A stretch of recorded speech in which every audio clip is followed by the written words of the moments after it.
Pigweed here. Today we review an IPA and discuss Alberta's Independence.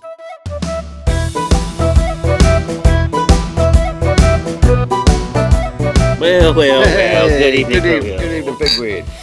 What are we drinking here? Well, this is an IPA from Smuttynose. All right, very good. Yep, Smuttynose. So it just Smuttynose. means like you have a dirt on your nose or something? No. We had a Smuttynose, that old brown dog we had a few weeks ago. Yeah. That was Smuttynose. And Do you remember Harry Potter when Hermione gets on the train and she turns to Ron and says, "You have a smut on your nose," or something like that? I guess. Yeah, it's a Brit term. Not a word we really use so much. So what's on your mind?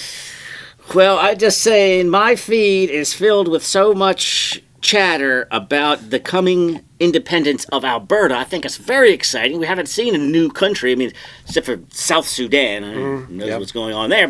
And it's right on our border. Yeah. And I like the vibe. They've seemed like independent-minded people that I could get on board with. And I think Canadians we might actually like. Yeah.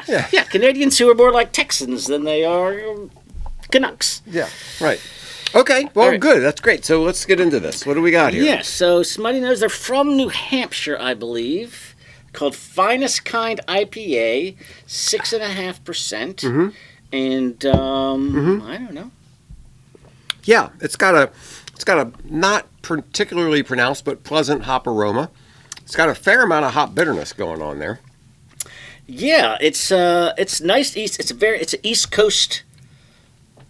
East Coast style of an IPA, which means that there's a little more malt than you might get. A little more malt, Yeah. and then so when they rung it up, instead of $11.99, which I thought was a very reasonable price, it came up $9.99, and I'm not arguing with anybody on that. And I got home and I said, "What if? Now these are all bottles marked?" No, they should be, and they also and sometimes it's sell by, sometimes it's Yeah. drink by, sometimes it's packaged on. Right. Well, I said, let me just check and see if something funky's going on here. And are you getting the same numbers that I'm getting? I'm getting 030725. A 1-year-old IPA is not. So I'm not. So then I'm like, oh, Maybe that's why. that's why it's discounted, because they want to get it off the shelf because really it's way too old to be drinking an IPA. Yeah. They don't need to. You don't.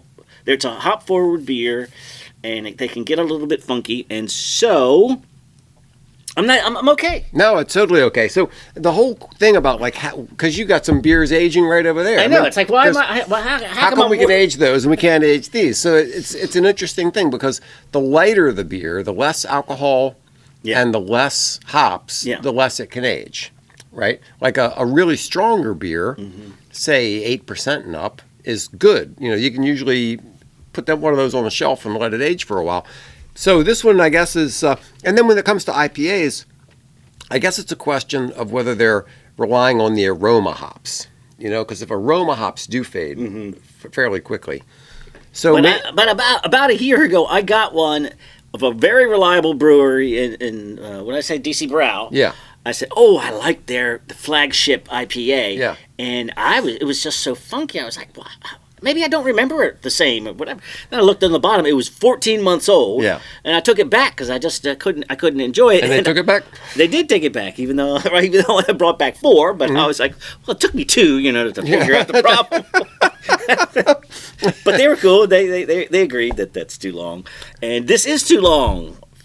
This should have been pulled off the shelf. Yeah. However, I'm it not still tastes taking the fine. other 4 back. It still tastes fine. Yeah. In fact, for $9.99, I might get Totally good with it. Yeah, maybe I'll go pick up another one. All right, so Alberta. First of all, let's just start with this. I don't think most of our listeners are sure where Alberta is. No. Because, Americans don't really know Canadian geography very well. So Alberta is towards the western side, sort of straight north from, Montana, right? Yep, that sounds about right. So it's kind of ranching country, also oil and gas. Yep. It's that kind of a place. Right. Obviously, it's farther north, so it's going to get a little colder, but that's where we're talking about. Not all the way west, but on the western side of Canada. Western-ish. Yeah. And, significantly far from Ottawa and the capital and that kind of thing. But before we get all the way into this, I would like to talk about how how I got to this topic and how I formed my opinion about this topic, and that is there's so much information available. We talked the other day about back when we only had 3 channels, and everybody was on the same page, everybody watched the same news, and everybody watched the same sitcoms. Read the same newspaper and everything else. Now there's so much information coming in that we all have tailored feeds, which makes sense. You have to have a tailored feed. Can you imagine if every day on your social media was a random sample of all things available? That wouldn't make sense. It'd be a 99% chance that you don't want to see it. Yeah, what if I'm interested in fly fishing and you're interested in something else? I don't want to see the stuff you're interested in. So somebody else wants to get quilting and jazz harp, and I don't want to see that. I want to learn about guinea pigs and space facts. Right. Whatever. Yeah. So the algorithm is great. The idea that you might be interested in this is often very true, but it also could possibly create a bubble of misunderstanding about what other people are consuming. Yeah. So you're like, hey, all anybody is talking about is this thing. I'll just turn to my neighbor and start talking about it because I'm sure he knows what I'm talking about. I started asking some friends, like, have you even heard about this story? Like, things that I'm hearing about every day in my news bubble. And I asked them, like, have you even heard about this? No, I didn't even hear about it. Right, so we get this, well, everybody knows, ... and really that's just a misperception that's created by your own narrow feed. Yes. And you know what, I'd like to illustrate this by bringing in the Ben Franklin players. Oh, they're pretty good. Yeah. And so I'll be me, and you will be Bill, my coworker. Okay. The setting is we're at a lunch table, and Bill is scrolling through his phone people do. All right. So Bill is just looking at this. So Bill, what's new in the world? Mostly stuff about muscle cars, fly fishing, and World War II. Really? Okay. Have you seen the horsepower on the new Dodge Charger? New Dodge Charger. Well, no, they still make the Dodge Charger. Oh, yeah, you didn't hear they brought it back about 20 years ago. Where have you been? The Hellcat is everything everybody's talking about. Is that so? Because I thought everyone was talking about Pakistani grooming gangs in Britain. What's a grooming gang? What's a Pakistani grooming gang? Never mind. Traffic was rough today, wasn't it? It was rough. And the weather. Yeah, and the weather. End scene. Yeah. Okay, there we go. Good job. Yeah, so that's what you get. You get one guy who's really into muscle cars, and that's all he cares about. And muscle cars are cool, but I don't read about them. But if this guy keeps liking and hitting the heart sign and bookmarking things and watching the videos, well, the algorithm's just going to keep feeding. It's more complicated than that. If as you're scrolling, you pause over something. Well, that's all right. I made this mistake. So I'm in there. This is Pigweed is watching Dr. Pimple Popper. And because it also can read your mind, I swear to God, I have never seen a pimple popping video on my feed. Okay. And it comes through, and I'm like, I'm not touching it. Right. Like you just said. Yeah. I said, I'm not clicking, right. I'm not liking, but I am sort of pausing long enough to see this satisfying. How gross is this it? is so gross, but so satisfying. I'm sure that person just feels great about it. And I swear to God, now every 4th video is a pimple popper video. I get politics, cats, Roman Empire, and pimple popping. Yeah.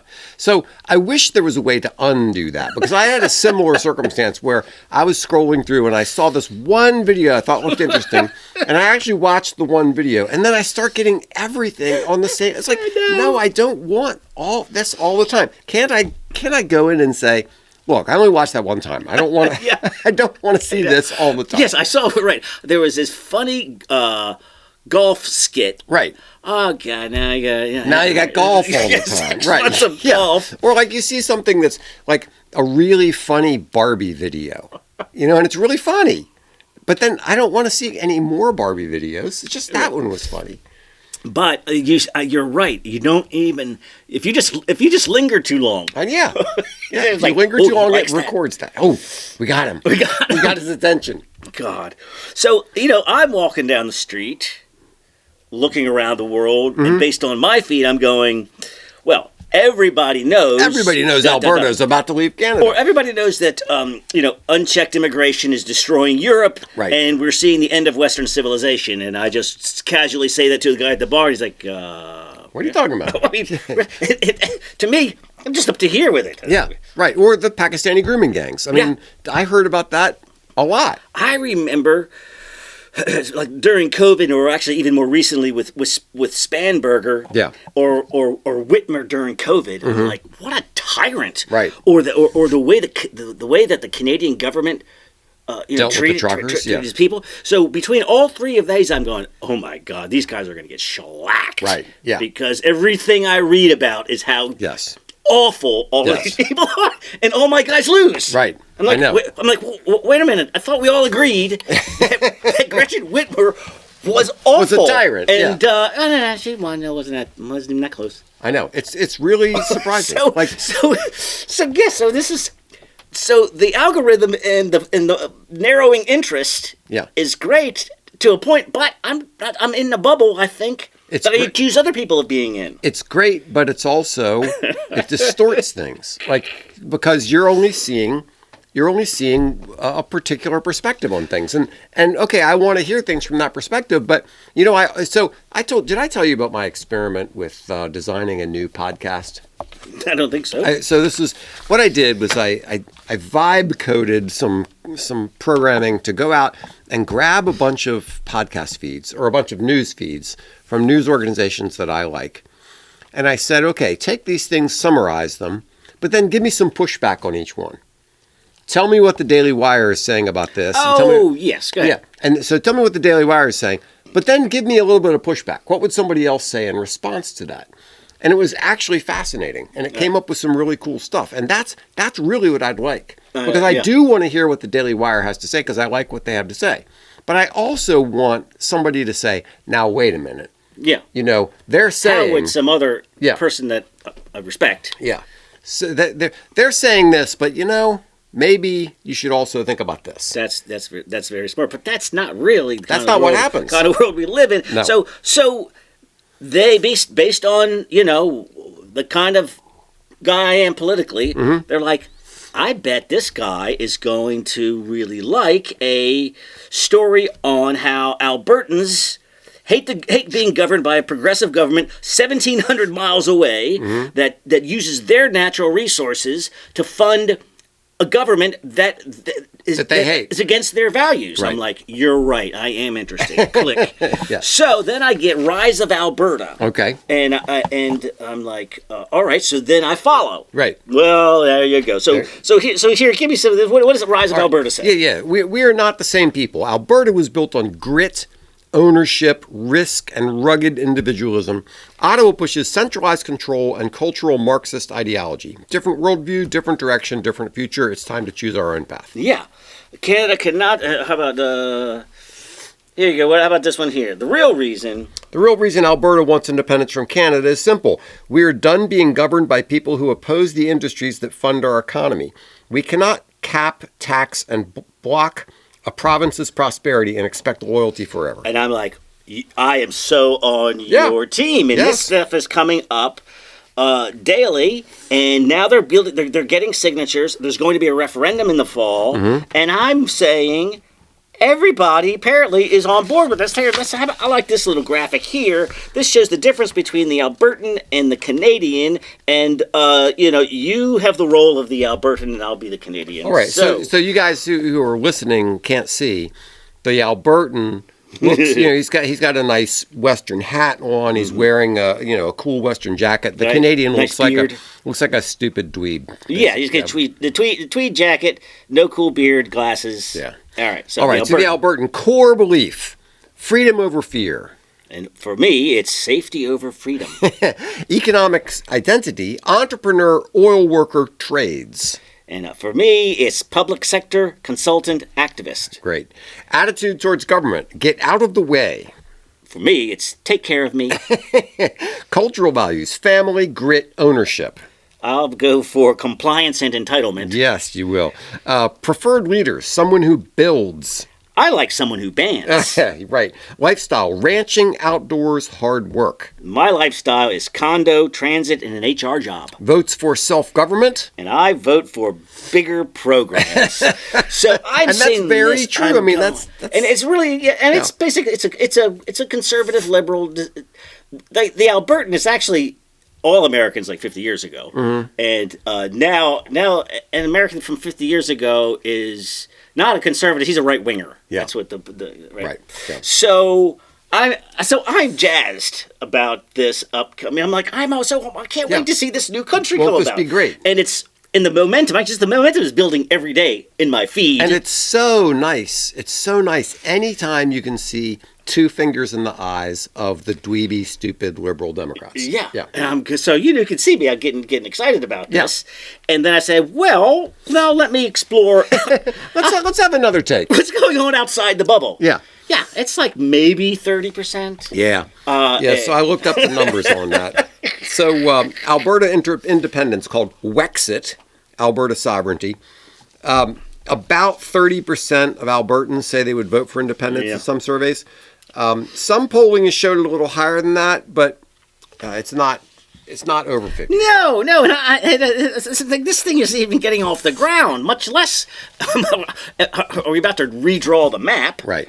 And so got me about thinking about two things. One was, well, what would that mechanism even look like on that side? The other side was the recognition of my own bubble. And that's what got me thinking about. Now, one of the things that I think is interesting about this is supposedly the Canadian Constitution, or whatever it is they have up there, says that if a province votes 50% plus one to leave, then they can leave.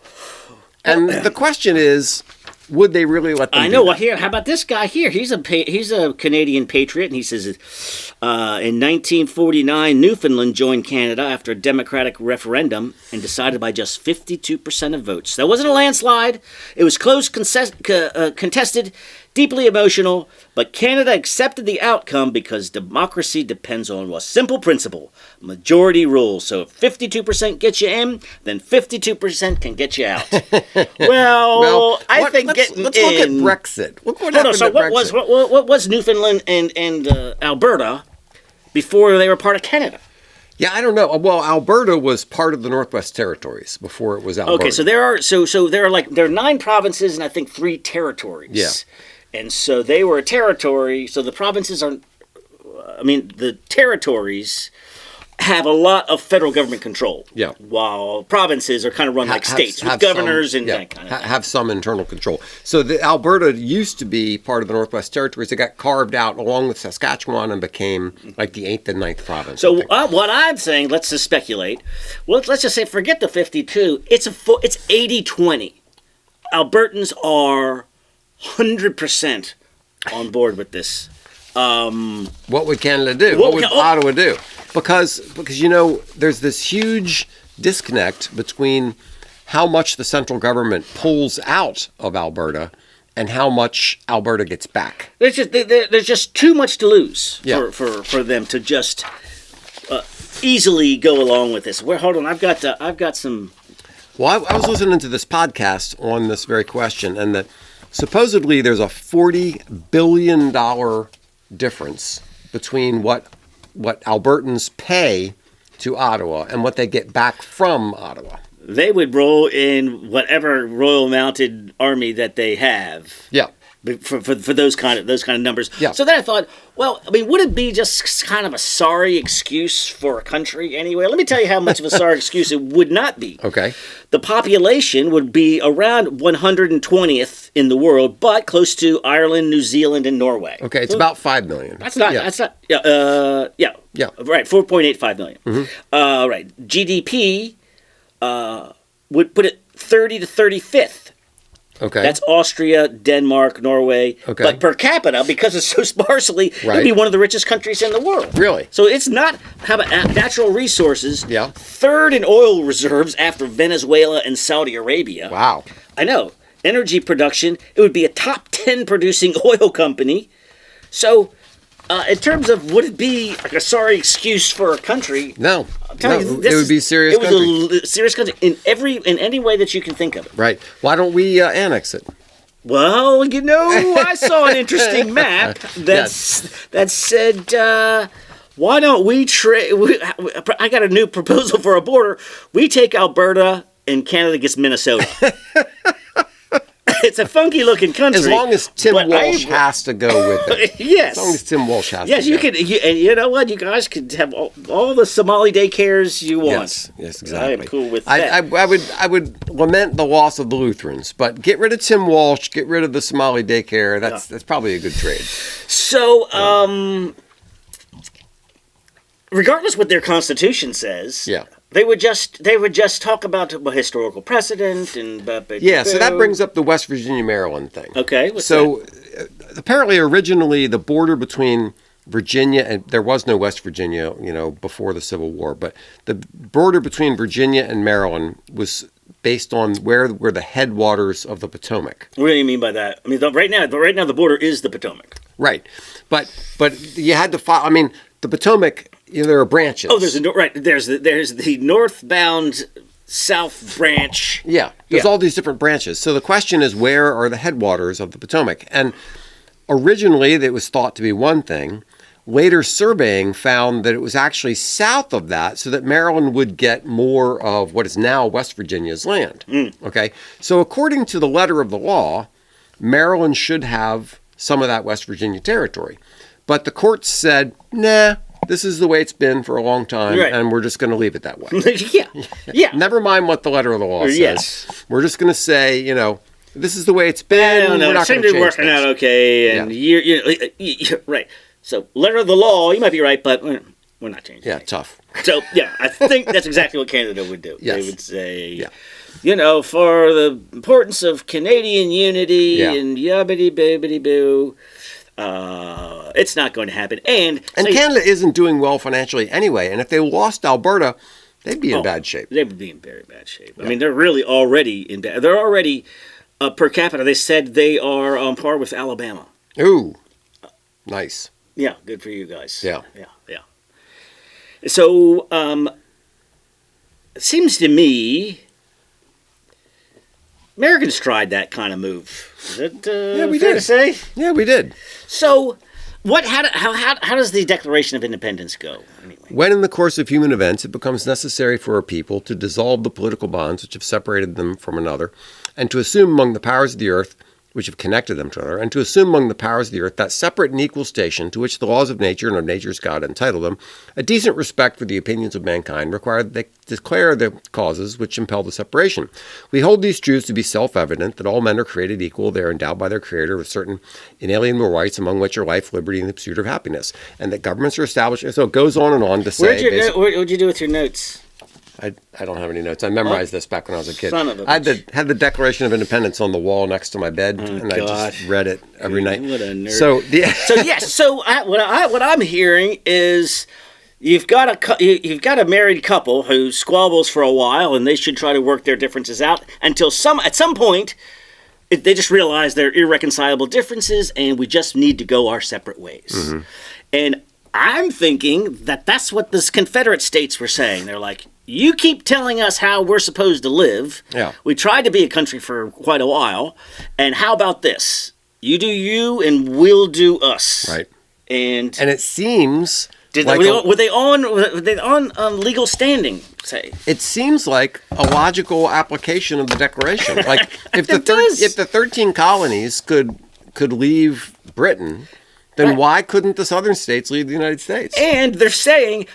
these are the grounds on which we decide that we're no longer part of Great Britain. Yeah. And I just feel like the Southerners would have said, do you remember those grounds? We kind of feel like that. Yeah, we feel that way, so now we want to leave. So that's the problem. It's the standard problem of rebelling, right?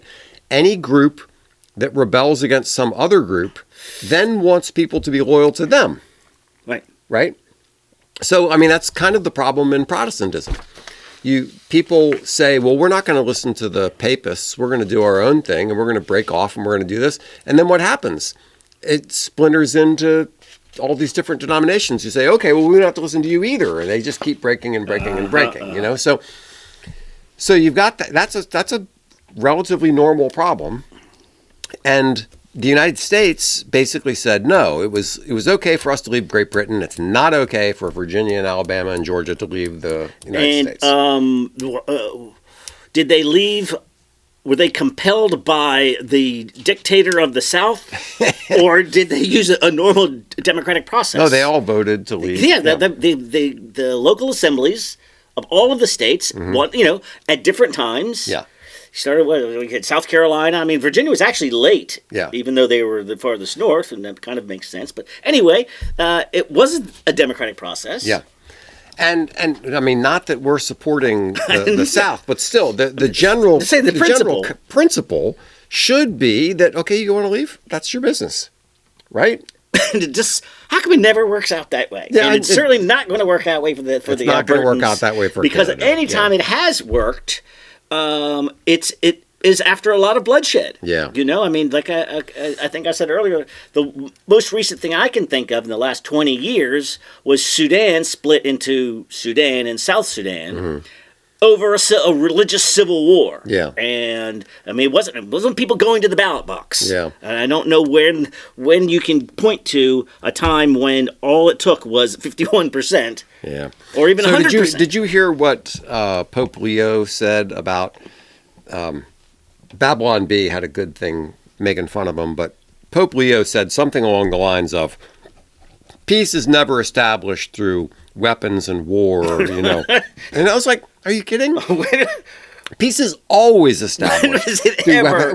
When is it ever two countries just say, oh, let's just have a chat and we'll work things out? I mean, that's the sort of thing when I hear about the stolen land argument. Right, I'm like, every piece of dirt on this planet was fought for. Nobody ever just voted or hand shook or anything like that. It was right. Somebody wanted your land, but you were able to defend your land, and that's why you have it. Yeah, what was it that, like, Custer had it all figured out when he was talking to the... Sitting Bull? Yeah, he was just saying, the Sitting Bull was saying, this is our land for blah, blah, blah, and Custer basically said, look, you took it from these guys, who took it from these guys, who took it from these guys. He knew the whole history. This whole idea of, like, this has been our land forever. No, it hasn't. And you have it, you got it over conquest, and... Now we have it. Right. For the same reasons. For the same exact reason. That's not necessarily a good thing. That's I'm just the saying, way it is the way of the world. Yeah. And I would much rather that people could sit around with a peace pipe and, like, talk things out. And that's not the way it works. The way it works is people fight and then there's peace. No, but I don't think that. First off, I got excited when I saw this referendum, and then I'm like, 177,000 signatures. I'm like, okay. Yeah. So now we're at fraction of the population, and even if you got to your 52, really, you think that's going to happen? I don't think it's going to happen. I don't think they're going to let them go. No, I mean they would just the only way they would go to the courts and whatever. The only way they would let them go is if some other power, like the United States, came along and said, "Well, I mean, Trump, you are going to let." Trump them go. said he would recognize them. Yeah, but that still doesn't mean then what?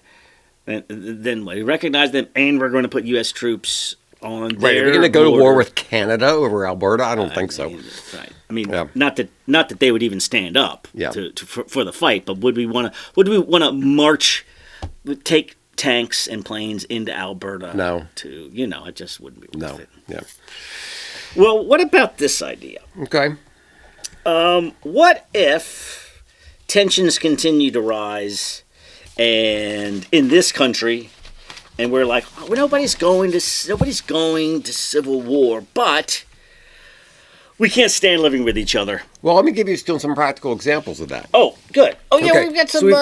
So we've got Quebec has long wanted to be independent. Which seems like, isn't it funny? It's a French-speaking sort of. In some ways, culturally distinct. Yes. So Quebec wants to be independent from the rest of Canada. I remember that. Alberta, the 90s was it got up in 1995. There was a referendum. About 49% of people. See, you're right again, but again, like even at that time, it really felt like 99%. right. Yeah. Okay, Alberta, and then we have Cascadia, which is this idea that Washington, Oregon, British Columbia, and parts of Northern California would all break away and become an independent thing. There's, of course, Texas independence. About supposedly 20 to 25% of people in Texas support that. There's apparently a movement. It was its own country, though. Right? Yeah, right. It was. Yeah. California independence, 27 to 29% support that. Then there's Greater Idaho. A lot of people in Oregon. Oh my God! The whole eastern half of Oregon hates the coast. Washington and Oregon, there's a sharp division between everybody west of the mountains and everybody east of the mountains. And the western parts of Washington and Oregon really don't like the eastern. I'm sorry, the eastern parts don't like the western parts, and probably vice versa. Yeah, it's kind of like the Albertans. They're like this tiny portion. Yeah. It runs everything. Yeah. And it's totally anathema to what we are more like Idahoans. Yeah, you're a bunch of blue-haired crazy people, and we're not. So, Greater Idaho, the idea was that Eastern Oregon would join. And all that, and that's much less complicated, as you would think, than creating a new nation. Right, because we're just drawing a new states line. We're just moving the line. That's right. Vancouver Island wanted to separate from Canada. Saskatchewan is talked about. So there's a lot of places that have promoted this idea of breaking away because the government that's ruling them doesn't represent their interests. Yeah, you're right. You've got those liberal city policy dweebs who feel like we've got this concentrated number of people in these urban areas, and we got the votes, so we're telling all of you country folk how to live. I mean, even here, even where we are, the eastern shore of Maryland doesn't have much to do with the rest of the state. I mean, if you look at the red and blue by county, there are no blue states. Yeah. There are dense blue concentrations of city centers, and everybody else is red. So there must be. And I realize land doesn't vote. People vote, but there must be people who live in most of Oklahoma going, I've never met a liberal, and yet the liberals from the city are controlling everything. Yeah, that's the way it goes. So my new civil war is that it's a peaceful civil war. Okay. And all we want to do, we're all just going to decide, I'm going to use the Mississippi River, and I'm going to divide it. The red country is west of the Mississippi, and the blue is east of the Mississippi. Okay. Only because what are you going to do with Canada? I mean, California. What are you going to do with California? Well, I mean, that's a problem. Yeah, I mean and I'm sorry to say that, the best state in the East Coast is Florida. I hate to give you guys up, and I also hate giving up our history. Yeah. The whole New England is now, but I mean, you got to draw your lines where you draw them. Yeah. So I'm thinking, imagine if this is your country. In the East. In the West, we're just going to follow the Constitution, like we've been like it was 1950. On the East half, they're going to be what? Everything's going to be soaked in DEI and critical race theory. Defunding the police. Yeah. Good luck with that. Yeah. You'll have men and women's sports. Right. Abortion on demand. Yeah. Transgender children. Critical race theory. Yeah. Loan forgiveness. No cash for bail. Right. Abolishing ICE. It's even they don't gun grabbing.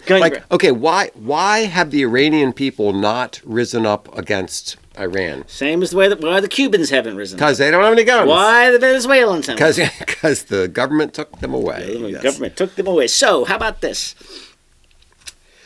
Well, fine.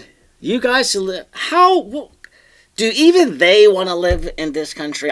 This is my fear. My divided country is there would be so many people sneaking into our side because their entire identity is being oppressed and fighting against the man. It's like I wouldn't know what to do if I got everything that I actually asked for, because really who I am is being a victim and declaring myself oppressed. So they would sneak across the border. But I tell you what, the Mississippi River would be so fortified that there would be no sneaking. I don't know. Trust me. It's an interesting question. So, no, I mean, could you imagine the collapse of the open immigration on your side? Yeah. I mean, you don't even want what you think you would not want the results of what you say you want. Well, it's kind of like when you see the blue-haired crazy people saying that they're pro Hamas and they're pro, and they're like, you realize what they would do to you? No, they would throw you off the top of a building. That's what I'm saying. Day one. They love being the opposition more than they've thought through. There's no thinking here. Yeah. They thought that. So I would. I mean, like I said, I'd hate to lose my beloved East Coast, but if it got down to it, I'd love to move to California if we could get rid of the Californians. If we could get rid of the craziness. California's a beautiful state, but Wyoming is beautiful as well. Places out there. Yeah. So I mean, hopefully we'd be able to come visit. I still like the Chesapeake Bay. I know. I guess I'd come back on vacation, but who knows what the conditions would be. I know. Gosh, you probably, in order to get across the border, you probably have to get we love Black Lives Matter or something like that. Yeah, right. Nipple piercings to get across. Yes. Mandatory nipple piercings if you're going to come to our side of the Mississippi River. All right. Sorry, Alberta. I got excited for you, and I'm really pushing. I'm behind you on 100%. Yeah. But it's not looking as good as I thought. I don't think it is. It's not happening. All right. Cheers. Thanks so much for listening to Beer and Conversation with Pigweed and Crowhill. Remember to visit us at pigweedandcrowhill.com or send us an email at pigweedshow@gmail.com.